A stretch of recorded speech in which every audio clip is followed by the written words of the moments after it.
ஆசிகளை வாங்கிய வீடு இது. அந்த ஆண்டவன் வாழ்ந்திட ஆசைப்படும் ஆலய தோட்டம் இது. தினந்தோறும் பூக்கிறதே ஒரு கோடி புன்னகையே. தேவதைகள் வந்து கோலமிடும் ஒரு அதிசய வீடு இது. ஆயிரம் ஆயிரம் ஆசிகளை வாங்கிய வீடு இது.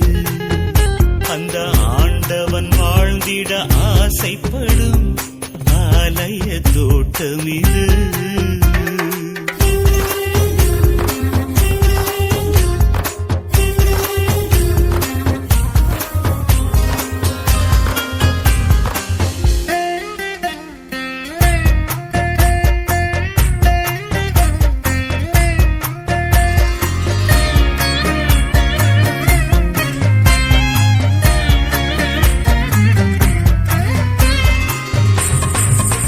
செல்ல பிள்ளையை தோளில் தூக்கிக் கொண்டு ஊர் சந்தையிலே சுற்றையிலே பூமாலைகள் சுட்டிய மாமன்னன் போல தோன்றுமடா தோன்றுமடா. செல்ல மனைவியை தோட்டத்தின் ஓரத்தில் கொஞ்சுகையில் அதை பார்த்திட்ட பிள்ளையின் கேலியில் பூக்கும் வெட்கத்துக்கு ஏவிலை என்ன. போதுமடா போதுமடா வேறென்ன வேணுமடா.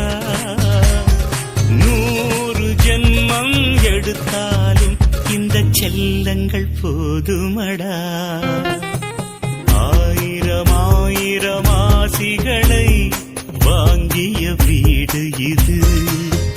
அந்த ஆண்டவன் வாழ்ந்திட ஆசைப்படும் ஆலய தோட்டம் இது.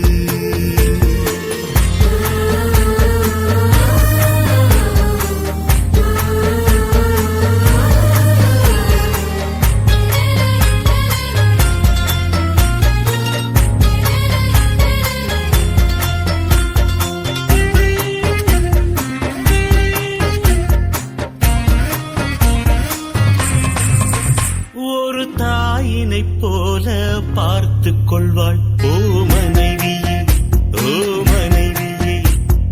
கூப்பிட தோன்றும் வேளையில் ஏங்க என்றழைப்பாள் அந்த வார்த்தையை கேட்டு மேனியெல்லாம் சிலிர்க்குமே. அடவீதியை நோக்கிய வாசலிலே அவள் நின்றிடுவாள். பாம்படையா வந்ததுமே இழுத்து அழைப்பாளே. உழைத்து வந்த தன் ஆண்மகன்